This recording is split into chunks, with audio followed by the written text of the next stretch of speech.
The COYGIG Pod on OTB Sports, in association with Cadbury. A player and a half deserves a glass and a half of support. Top pocket goal! It's what dreams are made of. They are going to the World Cup Finals! Hello and welcome back to the COYGIG podcast. My name is Alanna Cunnane and I'm subbing in there for Kathleen today. But don't worry, alongside me are two familiar faces in former Irish internationals, Emma Byrne and Karen Duggan. How are you getting on, guys? Very well. You look a lot happier than Kathleen. I'm going to give you that. Because Uglier. she's not used to spending this much time with us. We haven't broken her down yet. Yeah. I'd say Kathleen's a lot happier than us now away on holidays. But how did you find the weekend without the WSL action? Must have been a gaping hole in there. Obviously the FA Cup, but...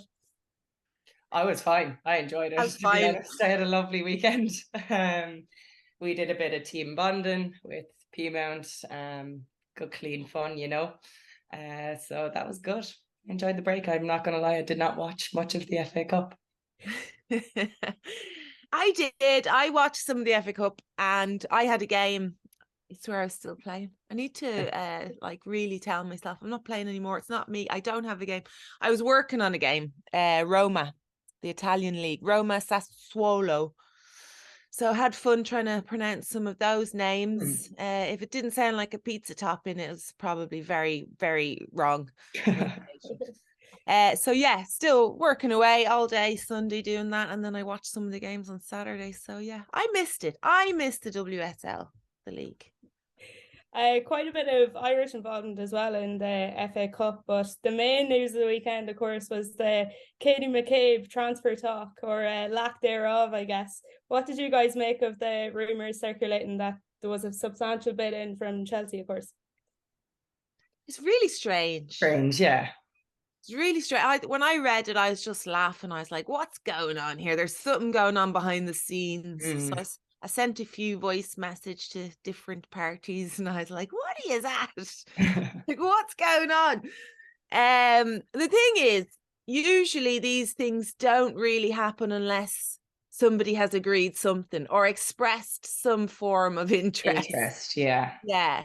Like a team like Chelsea, they don't normally put a bid in unless there is some kind of inkling that that player wants to go. But that wasn't the case. Katie didn't really know anything about it. I mean, obviously she knows Chelsea want her. I mean, who wouldn't want to sign her? I mean, if that were me, I would be like, I'm going to wind Jonas Eidevall up because he puts her on the bench, which for me is an insult to my team. You're not putting your best team out there. And the fact is that Katie didn't know much about it. So it wasn't a case of them having those conversations. No. But I still thought it was a bit strange because Katie's got another year and a bit left in her contract. Year and a half. Yeah, 18 months, I think. Yeah, and there's no way Arsenal would let her go. It wouldn't matter how much. I mean, obviously it wouldn't matter if not to Chelsea anyway, your main title rivals. No. So I don't know. I think it was kind of like, think about it. We're going to do this. I want you to think about it. And I know you're going to be thinking about it for a while. It's all kind of mind games going on, which is a lot of fun, obviously. But I guarantee you she plays for the rest of the season. It picked up more attention than any other actual transfer in this window. So do you think that that's kind of why it was played into a bit, given like she's played in all 10 of Arsenal's WSL games so far, but has come on a sub in some of them and hasn't played every single minute? I mean, it's strange. First of all, he's playing her as a left back position, which we all know that's not where she plays. He also has a very good left back in Steph Catley, who's starting to play there again because the centre backs are back there. Raffaelli and Leah Williamson's back. So my point is that she never should have been playing in the first place. Don't drop her because now you do have your left back. Put her in her position because she is the best in that position. And I think it's just a little dig saying, if you're not going to play her, we want her type of thing. Yeah, I think I don't think this is the worst thing for Katie. in the Oh world. my God, it's amazing. Like, It's the best I mean, PR stunt ever. yeah, just being completely talked about, being bigged up, because she should be starting at a championship winning club. So yeah. Listen, Katie can go wherever she wants, and I know that for a fact. She can go wherever she wants. She could go to Barca next week if she wanted to, and be like pretty much sure of winning a Champions League, very easily winning the league, maybe too easily. There's nobody really to challenge them. So yeah, I mean, her options would be open, and it's going to take a lot of money for her to go, not just her on her personal contract. I mean, for Arsenal to release her, and I'm not sure they will do that. Yeah, interesting you mentioned Barcelona there. Obviously, Kira Walsh went to Barcelona on a record fee, reported to be around £400,000. Hypothetically, if Katie was to go somewhere, do you think it'd break the standing transfer record? I think it might within England, because they know her value. Maybe. Well, what was this rumored to be 250? Yeah, and obviously that will kind of meet the Beth England's move from Chelsea to Spurs. Which is well worth that. That's pocket change for Chelsea. I don't know. And also with the Kira Walsh move, you know, you hear about these things, biggest transfer, you know, lots of money. She actually paid for some of that so she could actually leave City. So there's a lot of different, like, there's a background to it. It's not just a black and white case. Yes, Barcelona. Also, she's worth it. Kira Walsh is very much worth it. Very much worth it. But I had to laugh at the whole Katie thing, because I was getting messages on my Instagram, direct messages. Please, Emma, tell Katie not to go. I'm like, who actually thinks I can influence this? Like, does anyone actually believe I'm going to be able to, like, tell Katie where to go or not? I do. Agent Byrne in the background. If I were her agent. Would it kill you to see her in an Arsenal shirt, Emma? Or sorry, in a Chelsea shirt even? No, not at all. I want Katie to win a Champions League. I want her to be up there with the best. And yes, I believe Arsenal can do that, obviously. But I do think Chelsea, with Emma Hayes as manager, I think Katie would love to work with Emma. And I think Emma's just on you know, she's a different class of manager. I mean, not even just football, just in general. She's a real good person to be around. And I think her signings are better than Arsenal's. And I think she knows how to win the Champions League. So I think they're just that one step closer to that.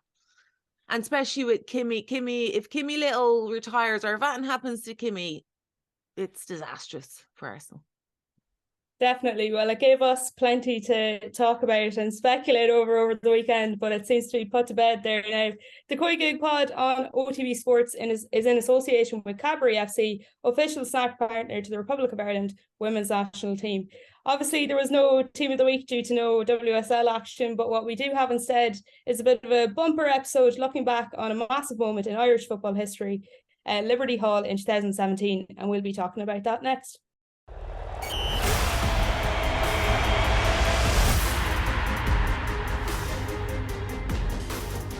So, a fantastic year approaching for the women's national team at their first ever major tournament in the World Cup in Australia in the coming summer. But if you remember, upon qualification in that famous night in Scotland, many of the players referenced those who came before them as an integral part in getting them to that point.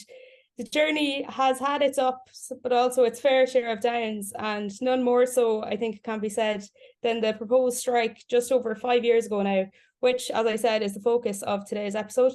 It's such a big topic, it's kind of hard to know where to start, but just to set the scene, I guess, how different was the women's football landscape back in 2017? From two of you who were there, of course. There's no money. I know that for a fact. Yeah. We were all paupers. I mean, that is essentially it. Like, the investment that is there now, which could still be better, was not there. And that's investment in basics, very, very basics. And it's important that you kind of said proposed strike there. We never actually went on full strike. We proposed a strike because we felt we had no other options. They absolutely dragged the arse out of that mediation crap before we went into camp the next day. But yeah, it was an interesting time. Busy on the WhatsApps anyway.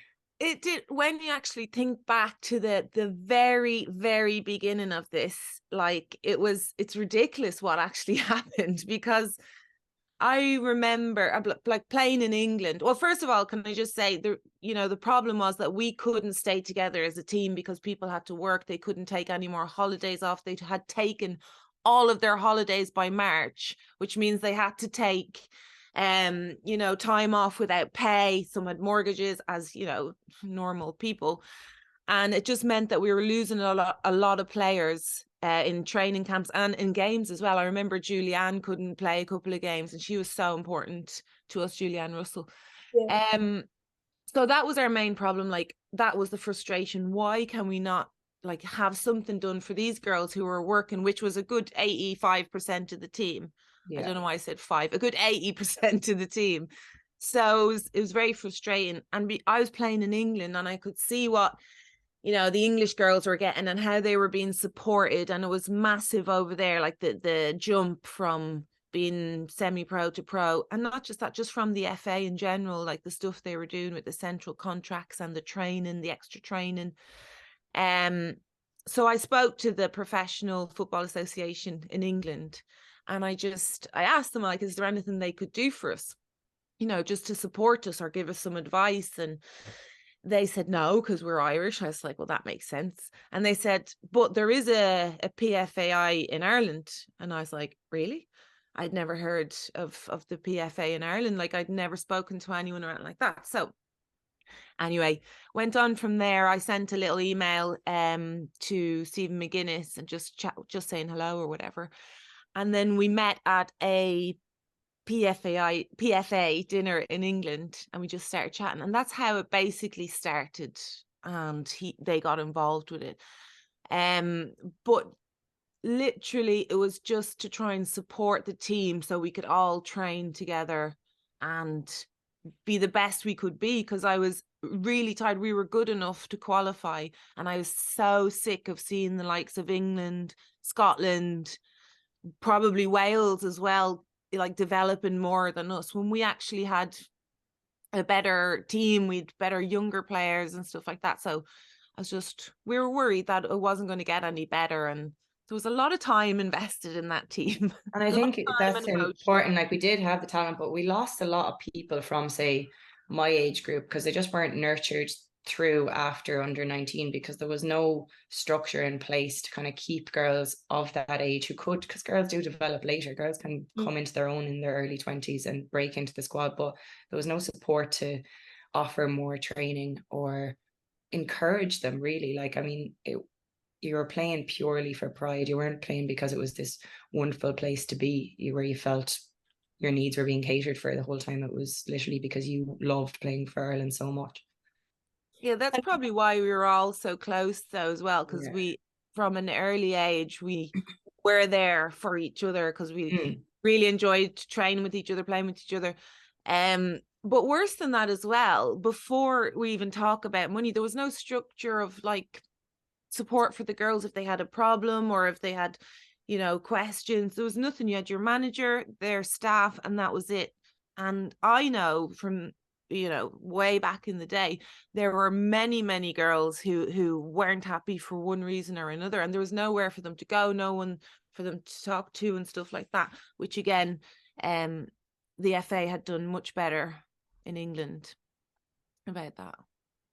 Yeah, definitely a whole lot to unpack just yet. But like, going back to that, when you said you met up with McGuinness, how did it progress then to the famous, I guess, press conference that a lot of people will be familiar with, recognize the photos and videos that was on the 4th of April 2017?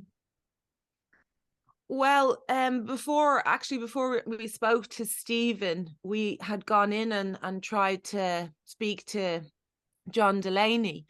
It was actually Sue Ronan who suggested that we do that, because Sue wanted better things, she wanted changes as well, but it was difficult for her because she was in the FAI. Her boss was John Delaney. When she was manager, that wasn't her main job. Like, It was mad. Like, yeah, the senior international manager is a part-timer. Yeah. So she was kind of saying to us, why don't you go in and speak to John Delaney?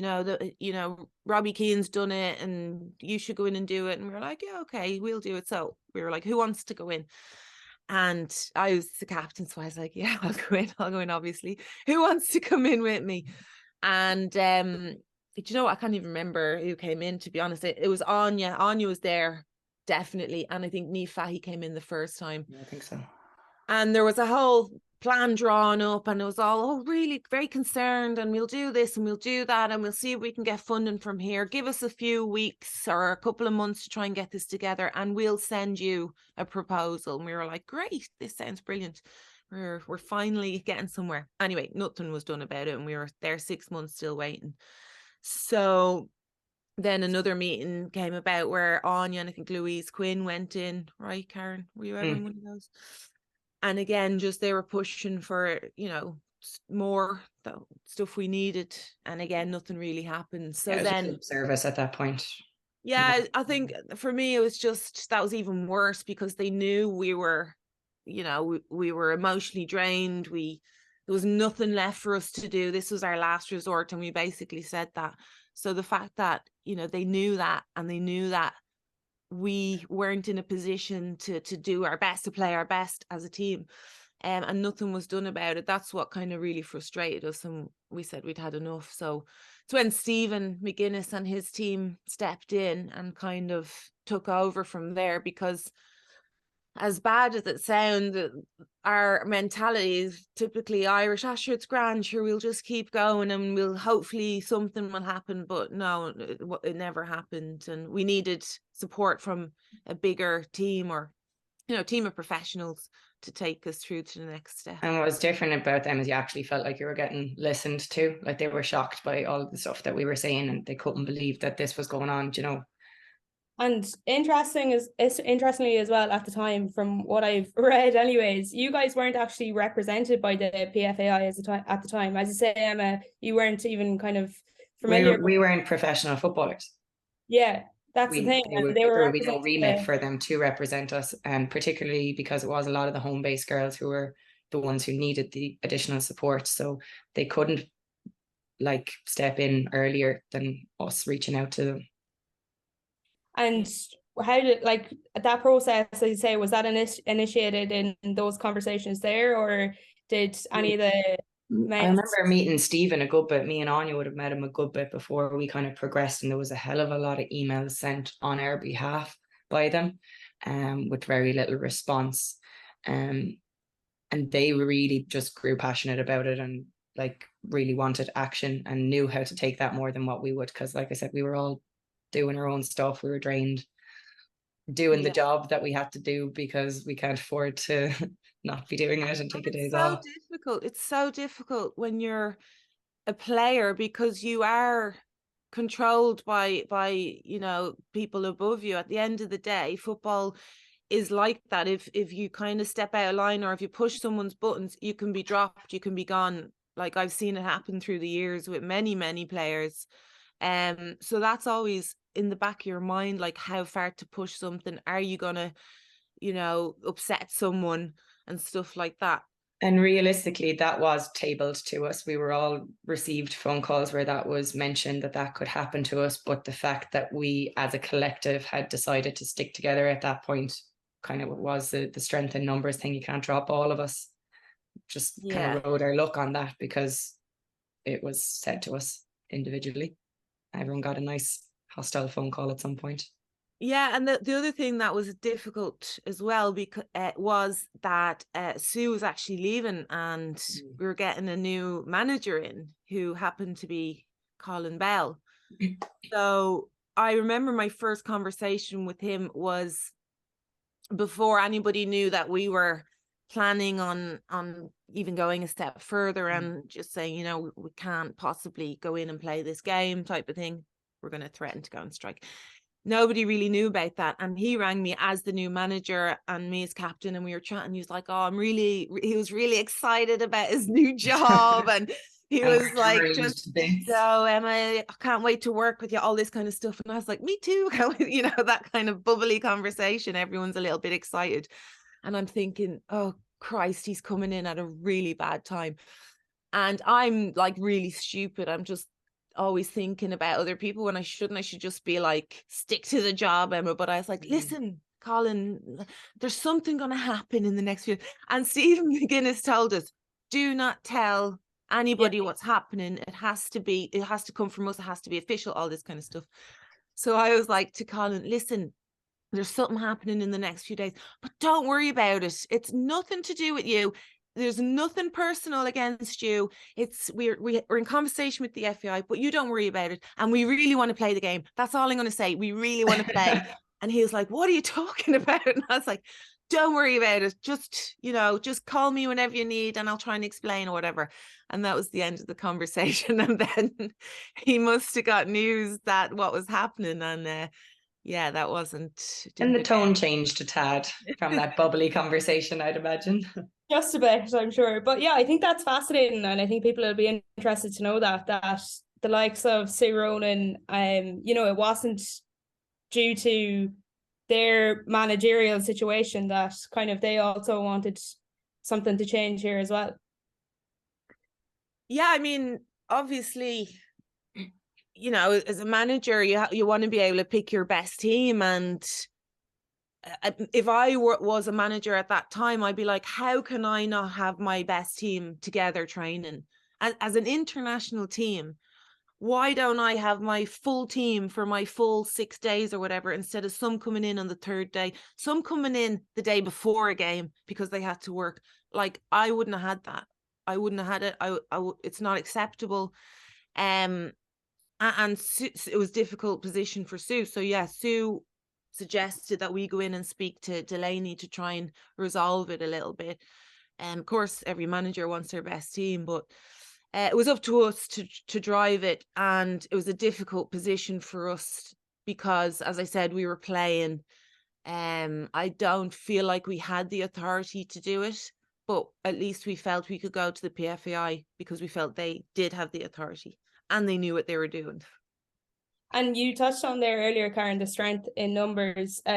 Yourselves and 12 other players were in Liberty Hall that day when the press conference was called, and the national media were all there. Do you remember how you were feeling on the day, kind of before it all happened and then while it was playing out? I don't think we really knew what to expect. I remember going into like a room before we went out to the press conference and we were kind of deciding who'd speak and stuff. I remember Emma forcing me to speak because I had the really boring bit. I was like, basically you have to take 40 days holidays. If you're on a basic wage of 30 grand, it adds up to this much per year, blah, blah, blah, like really boring bit. And then someone said tracksuits and sure, blew it all out of the water. There was loads of different bits like that. Like everyone kind of was coming at it from their perspective. Obviously I was a home-based person playing in the Women's National League who had a full-time job.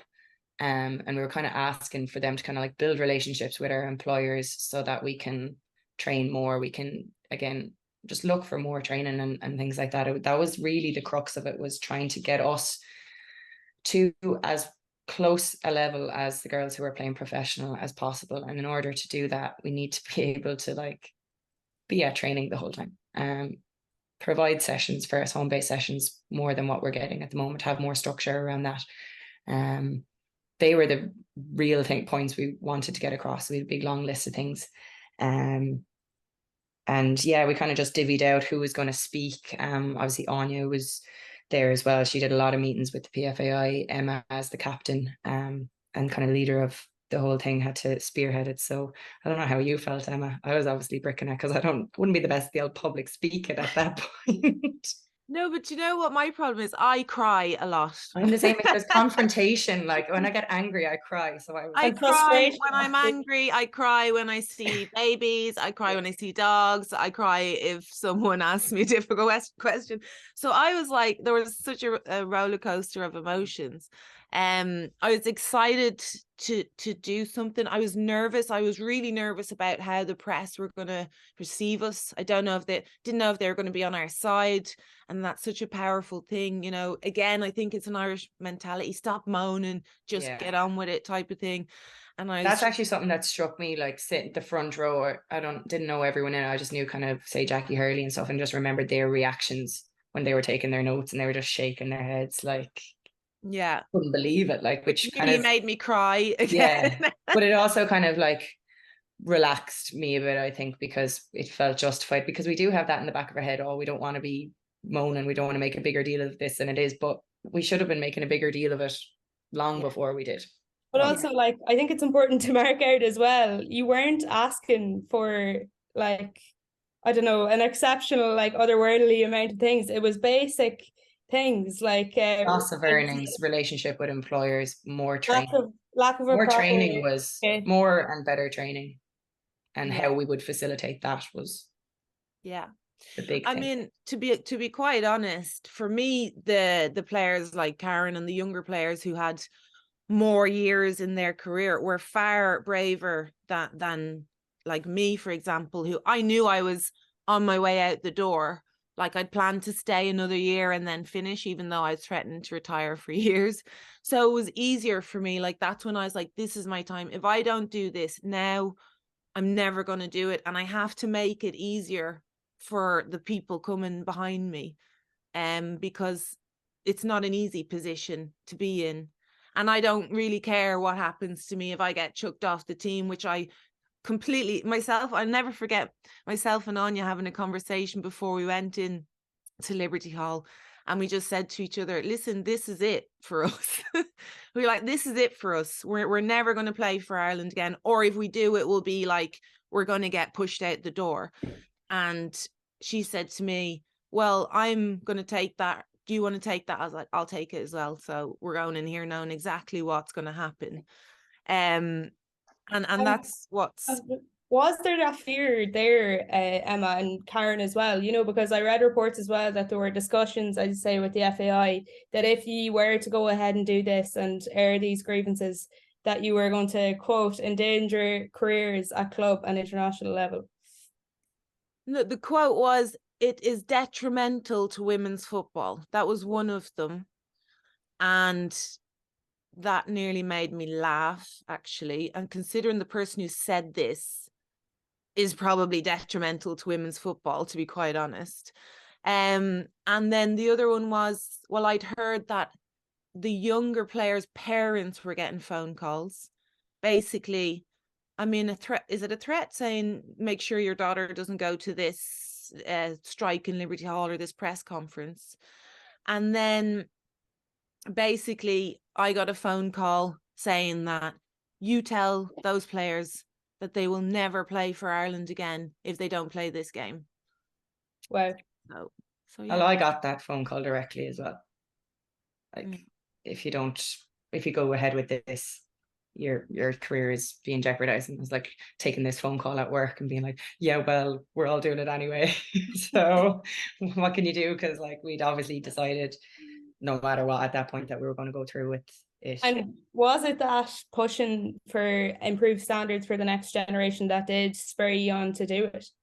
Well, it wasn't for us, was it? Like, we knew we weren't gonna reap the benefits of that. So, and that's what, I don't know about you, Karen, but it made it a lot easier for me, because I would struggle to go in and say, we want this now. No, it was for the years to come. They can't ever go back on that now. So we knew it wasn't going to get any worse. It could only get better for those players. I didn't realize the impact it would have, to be honest, but it was just basically to try and get that team to a higher level, no matter how we did it, whether it was a new coach, new manager, better we didn't get everything that we set out to get. I think that's only kind of coming about more now. The landscape of the game has changed as well, in that now 80% are professional, and there was a big push obviously after that for everyone to go professional, and the likes of the home-based players like myself, we were edged out a little bit, but it's probably for the betterment of the team that everyone does go professional. But again, there could be more in place, I think, still to keep home-based players playing at a higher standard during those kind of vulnerable years after the 19 to 23, 24, because a lot of our girls aren't going to be ready to go to a good league until that age. So I think there's still more that could have been done. That's what I wanted to achieve out of it, was getting better structures in place for that. And Emma, you're a big advocate of the likes of academies and things like that to try and get those set up. They're still a bit away from what we are now. So there's still definitely work to do, but at least what it has brought about is an acute like media like focus on the team. And that has probably been the biggest push to improve standards, that they don't want to be embarrassed. I think they felt embarrassed by what we did, and it reflected very poorly on them. And now they're at a point where the FAI need to like change that perception of who they are as an organization. So in pushing women's standards forward, they're starting to kind of change that and get a bit more goodwill from the media. And why do you think at the time it wasn't a priority to have these standards, which again were kind of basic enough when you're looking at the list now that there will be business. It's a business. We weren't going to bring in the money. This was going to take money away from certain areas or people. It should have been a priority because again, you have to invest to get out and back out of it. But I see it as that as a business decision. We weren't going to bring anything back to the FAI. So and as well as that, nobody was saying anything. Nobody was crying. Why aren't nobody was demanding anything. So for years and years, even though I remember when I first started, when I was 14 when I first started with the seniors, and I remember them saying stuff, but it would be between themselves. So right from the beginning, there have been people trying to get more, but just not being, very efficient with it. And nobody was, saying it to the right people. So that's where it was a big help for us with the PFAI, because otherwise we were just like the girls before us, just like, can we do this? Why can't we do this? What if you did that? Could we do that? And there was no, and like the way the likes of Stuart Gilhooly and McGuinness spoke, like we wouldn't have been able to do that. Like we wouldn't have been able to get our point across in the way that they did. We had all our facts and figures together, but I think the way that they spoke to the media was really impactful as well. And we needed that representation. You alluded to it a bit earlier, but did you kind of expect how everyone would react? Because it was the top story, not only in all the sports outlets like Off the Ball and others, but also the main evening news as well. No, not at all. I mean, I popped out for a couple hours from work and I went back to work, and then everyone was like, geez, we saw the press conference and stuff. And I was like, oh, right. They'd never really spoken to me that much about it, or about football or anything like that. And people who wouldn't have been interested in football coming up to you, I think that was kind of the thing that was surprising. It became like a bigger matter than just supporting the Irish women's team. Yeah. I mean, everybody was talking about it, but they were frustrated. Yeah. Like I'd be going down for a pint. I'd finished playing at this stage. I'd be going down for a pint in the pub, and people would be like effing and blinding about it. And I'd be like, whoa, relax. It's getting sorted. It's getting sorted. They'd be like so frustrated. That, that's how we were treated. So I think it took on like a whole, like the focus on women's sport. I think it was a representation for a lot of women's teams who'd been through kind of similar, just kind of, we have a team, but it's almost like a token team that we're just ticking a box with them. But we felt like obviously we had the talent to push on and get more out of this. And obviously we have now. A bit late for us, but look. We're out once. Well, you're still playing, Carol. You've got a chance to go back. We're going to start a campaign. I don't think so. Doing on your I actually didn't last that long after. I think I only played for another year after that. I don't think it was a year, was it? Even probably no. You missed me. That was it. The crack was gone. I'm no good when I'm not terrified for my life playing it. Resulting out of that whole day, though, there was, of course, as you say, the media kind of frenzy, and then the FAI put out an official response, which when you read it now reads a bit defensive in itself. They reference how basically they saw the situation as an ultimatum and how they had tried to mediate beforehand. Also they reference funding, and that, quote, the senior women's national team are provided the standards of care expected of a demanding high performance environment. Like, to read that afterwards must have been such a gut punch, but also quite, I suppose, validating to you guys that everyone could now see the mindset, I guess. Yeah, that was a ridiculous statement. I think they completely shot themselves in the foot going on the defensive there, because it was so basic what we were asking for. It was so basic. And the fact that they came out defensive to that, it was insulting as well. It was insulting. I remember going on, like, I think maybe Radio 1 or one of them, and like Noel King, who'd managed us previously, who'd seen kind of what could have been done, but nothing was done about it. And he was obviously one of the FAI employees, so he obviously had to defend them. But it was just really hard to just be like, you know that things need to be improved, and yet you're taking this line that, oh no, you get what you need. I mean, that's what needs to change in the FAI. Basically, that mentality, that whole mind, well, around the world, really. And I'm not saying we kickstarted something around the world, but we're definitely mentioned, like, that whole situation, and I know FIFPro reference it all the time. But that mentality has changed just in general, in life in general, not even in sports, just about females around the world, empowerment, and, you know, just being able to speak up and stand up for yourself and having that confidence to do that.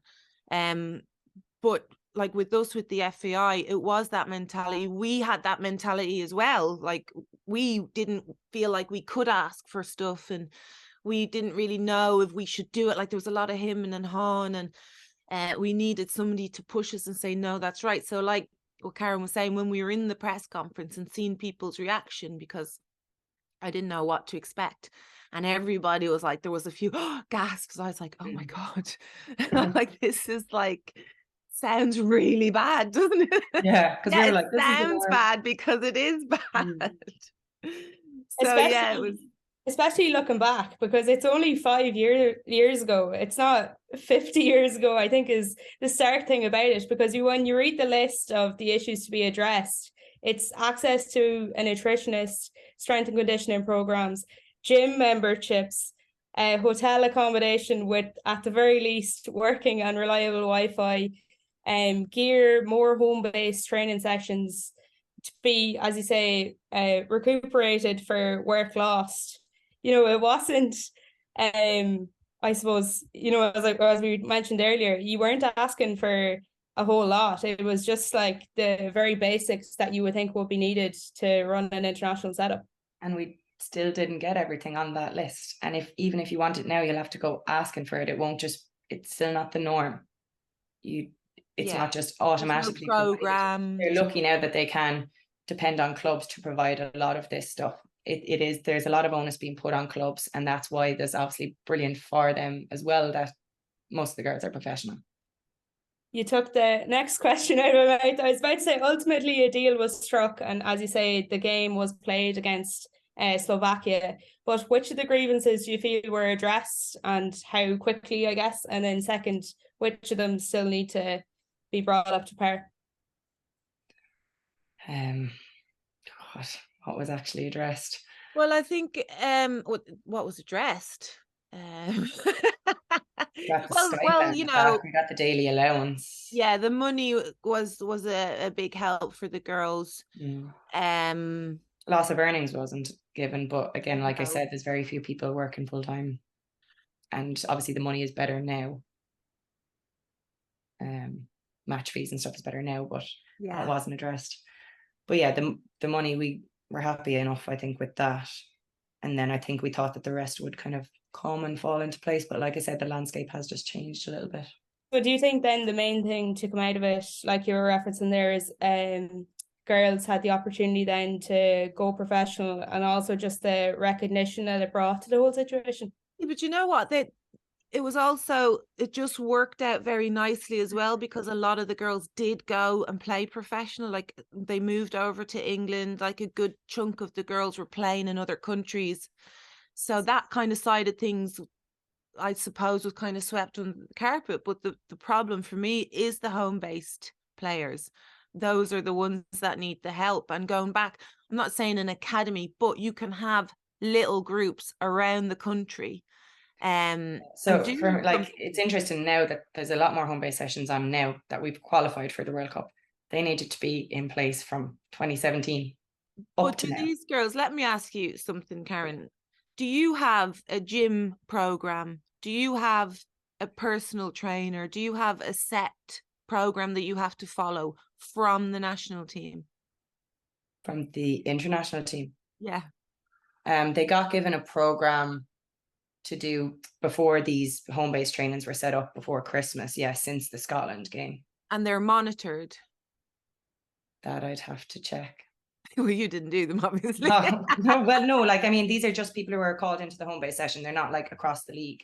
These are just people who are in those home-based sessions, who have potential to break into the international squad. That's the purpose of them, to give better training once a week and stuff. One of my big frustrations when I was playing was that we couldn't compete physically with other teams, which for me is not good enough. Like, whatever about on the technical level, or, you know, playing against Spain if they were just a better team.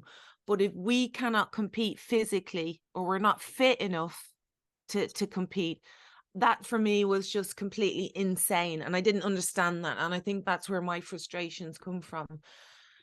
Whereas, you know, you don't need to get together as a team to do that. But what you do need is a professional to show girls what they have to do in the gym to help that. It's not about lifting weights. It's about, you know, triggering muscles that you need for speed, and then, you know, working off different types of movement and things like that.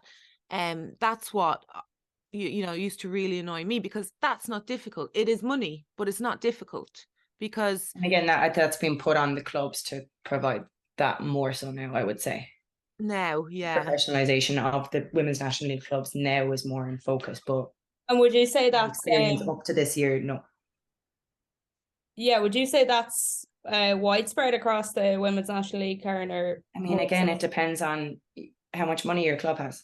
Can they afford to have an S&C in with you once a week, or do you get one program and then hope that the S&C can come in a few weeks' time, maybe? So it's all boils down to who can provide what with the resources that they have, and that's the money from the club. So take what you will. There's still problems, a few little niggling problems. I was going to say, retrospectively now, looking back, because even looking at the list of you guys who were there, I mean, they're all names that absolutely everyone would be familiar with now within Irish women's football. You know, you spoke of Anya O'Gorman, but Claire Shine, Niamh Fatty, Jetta Burrell, Rusha Littlejohn, Niamh Burke, Katie McCabe, Julianne Russell, Megan Campbell, Diane Caldwell, Stephanie Roach, and Louise Quinn. Like, these are a lot of the people who obviously people will be familiar with, as some of whom make up the women's national team that have made it to the World Cup. Do you guys think, like, do you look at it, as we touched on earlier, as a turning point? Or I'm just curious as to whether you see the impact that it has had up until I don't know, I'm just thinking, oh God, we had a good team, we really didn't do anything with it. Like, when you list out all those players, like, we should have been achieving more than we were. Yeah. And now they are achieving, so I guess you can call it a turning point. I think it was just the timing of it as well, to be quite honest. Like, 2017 would have been that moment where it is make or break for the girls. You either go and play professional at a high level, or you study and you work on your career. And at that stage, in that era, a lot of girls were going professional because it was more widespread and clubs, you know, were coming in for them. So I just think it was good timing. And the fact is, it's, you know, we're 6 years later. They've had a good 4 years playing at a high level, and it takes that amount of time for them to reach that level, to become accustomed to that standard. So I think it was the timing as well. And Emma, you had said at the time that you were fighting for the future of women's international football, that it wasn't just about you guys. Is that why now, you know, there was such an outpouring of emotion when they did qualify for the World Cup? And even things like the equal pay announcement and deals like that, is that why those kind of, they mean so much? Because you guys have seen worse times than there was now, and how it's come on a bit even, I guess. Yeah, I mean, I think, well, for me, it means a lot because we've been through those years of not getting anything, and through the frustrations of not qualifying. Why didn't we qualify? We had the players, because we don't train together, because we meet up 4 days before the game, because we don't get together enough, because girls are training and working. So all those frustrations, I suppose, just kind of left me when we qualified. And more so just, for the girls and our country to be up there, because I was so sick commentating with girls and listening to them talking about the World Cup and shut up, we could be there too, we need to be there too. And now we are. And even now, like, it's changed when people talk about it, like over in Qatar, chatting with, girls I've never spoken to before who are in World Cups and stuff, and they're like, oh yeah, Ireland qualified and blah blah blah. How many World Cups is this now? And I'm like, our first one. But now you know. First of many. And they're like, so you've never played in a World Cup? I'm like, no, just the qualifiers, but we're playing in it now. That's the main thing. So yeah, for me, I just felt like a huge weight had been lifted. I don't have to talk about how close we got or the nearlies, because I'm absolutely sick of that. So sick of it. And then just one other kind of thing I wanted to touch on. I know Kathleen was on Pat Kenny last week talking about the importance of female representation on sporting boards.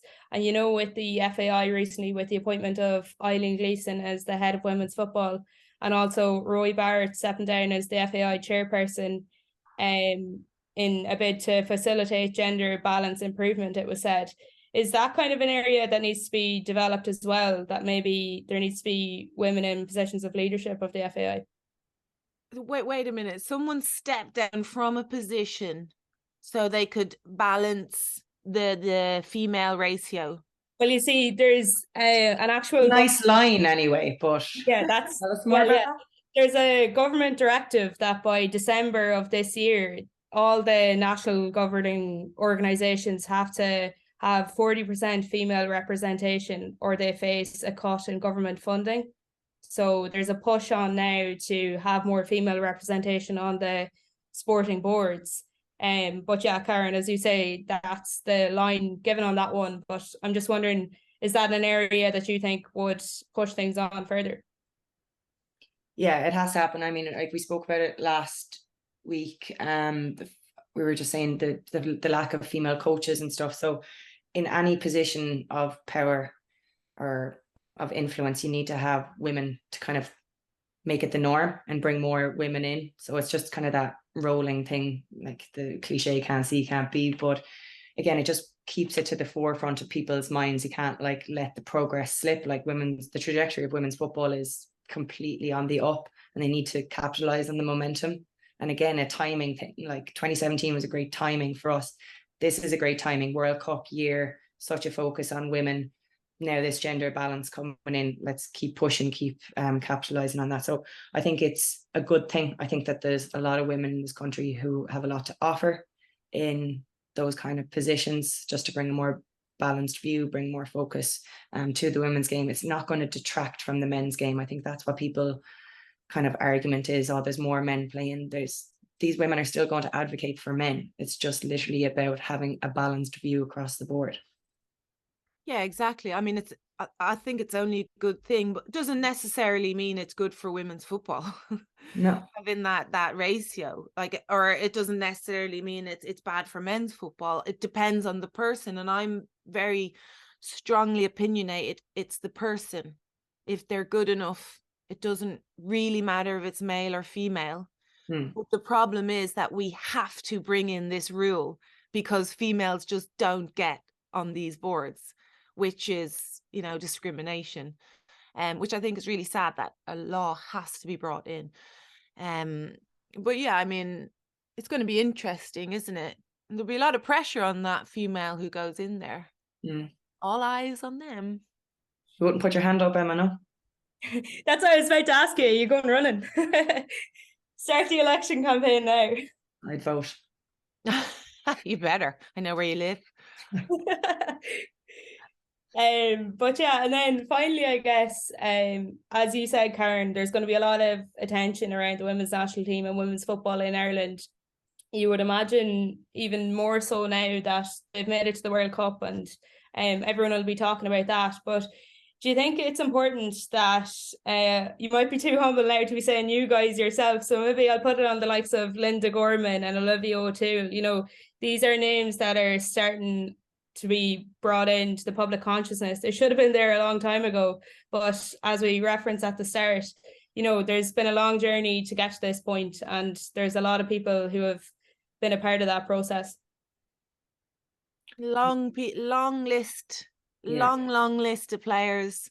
You know, it's too long to even talk about. Even my generation, you know, the Kira Grants and stuff like that. Of course, you can't forget about these players, and you know, just little things like being invited to games and stuff like that. That should have been happening, but someone should have been in there fighting for that.